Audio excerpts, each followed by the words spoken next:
Education. Games. Is it possible that they could ever join forces? Well, some experts think so, and that it could happen within the next few years. Game-based learning is a style of learning that has gained a lot of attention since educational games have begun coming out online. Many were quick to embrace the benefits and begin teaching children through games, but others were skeptical, and as expected, there were hundreds of tests done as to the effectiveness of game-based learning, with varied results.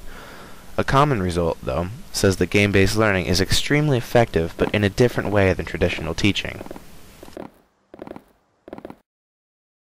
Games have been proven to be great stimulants and improve teamwork, creativity, and problem-solving skills in children.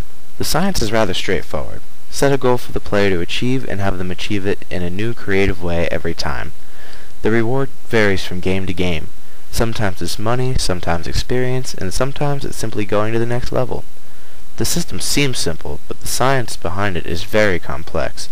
There are many variables and a nearly unlimited amount of ways to present information in a game, and just as many ways to make a game fun and educational. It is common knowledge that every individual learns differently, and of course, this need must be catered to in the field of game-based learning as well, so the games that are created and used every day must be customizable to at least some extent. The customization can be subtle, like if someone were to change the skin of their character or change the way the game looks. Others are much more advanced and noticeable, like individually created challenges and levels for different players in the group. Gaming in education has the power to engage students that were disengaged previously. Teachers who use games regularly in education report that the students who used to be off-topic and bothering other students are now on focus of the game and at the task at hand rather than of being a disruption to other students. A prominent aspect in the customization of gaming is online social MMOG, or massively multiplayer online games. The customization possible within an MMO is extensive, because not only can the players customize how they act and what they do around other players, but the game makers and moderators of the gaming activity can promote and limit certain behaviors within a game. The limitations and promotions can be enforced in-game by giving or taking away rewards from a student who is showing the desired behaviors, or simply by banning the players who are a nuisance. RPGs, or role-playing games, can also demonstrate customization, allowing players to customize how they complete the game, whether that be the type of weaponry a player uses, how the avatar looks, according to their individual preferences.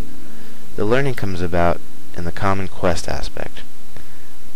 As in mostly all RPGs, there is either a storyline or quest to complete, often requiring the player to think and or plan strategically.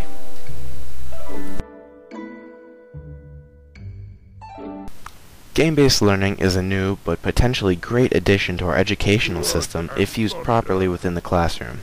It stimulates kids who are otherwise unstimulated, which can improve grades, morale, and learning environment. Contrary to some beliefs, gaming in education will not drive children away from social interactions because schools can use MMO games and game servers to connect the children.